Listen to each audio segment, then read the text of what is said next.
appreciate the president from the first headquarters. Also, thank you. And also a ministry and agency of government here present.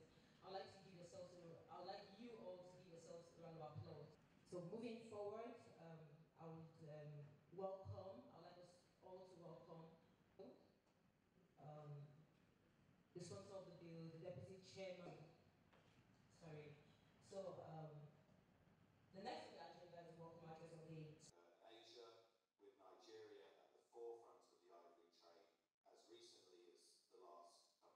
Over these 40 years, DIA has demonstrated that once we identify a need and begin addressing a problem, we remain committed to resolve it. And this bill, not only to reduce Nigeria's role as a hub for wildlife trafficking, but for supporting this important policy dialogue.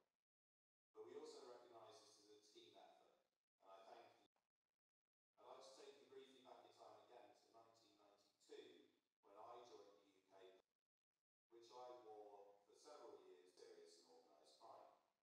It's not the most practical piece of equipment, but this hat does serve an important purpose, both as a force. So I make these remarks on behalf of law enforcement agencies and law enforcers, those who work diligently on investigations. This bill strengthens the legal framework for Nigeria in combating wildlife trafficking. It models the provisions of existing guidelines and establishes more stringent penalties for offenders, thereby serving as sufficient deterrence to intending offenders.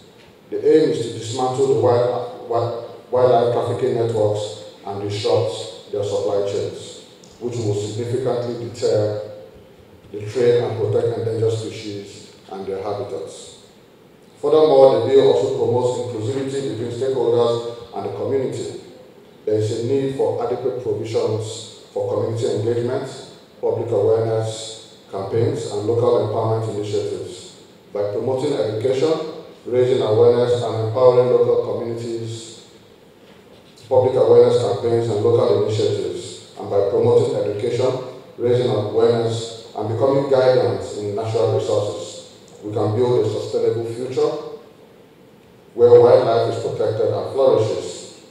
Consequently, pending the adoption of the bill, Nigerian law enforcement authorities cannot fully activate the provisions of the UN Convention against Transnational Organized Crime and cooperate effectively with their counterparts in countries of origin, transit, and destination. The weaknesses of the current legal framework are exemplified in the minimal sentences handed down to wildlife crime perpetrators who have been prosecuted and convicted in the past year and a half, thanks in part to the seriousness of the Nigerian Customs Service.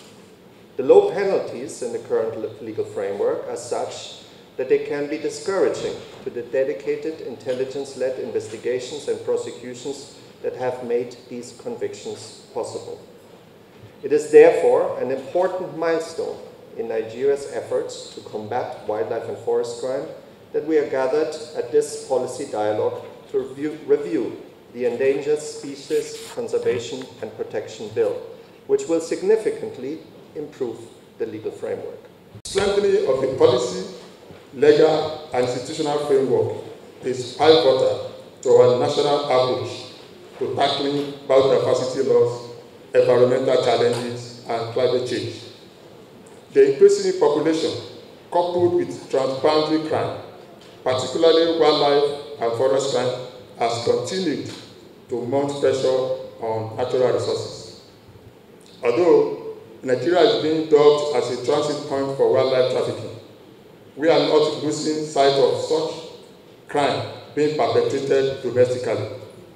The various subsisting laws and legislations have proven to be inadequate in addressing the problem, and this explains why we are here today, to subject the draft bill on the Endangered Species Conservation and Protection Bill 2024 to policy dialogue,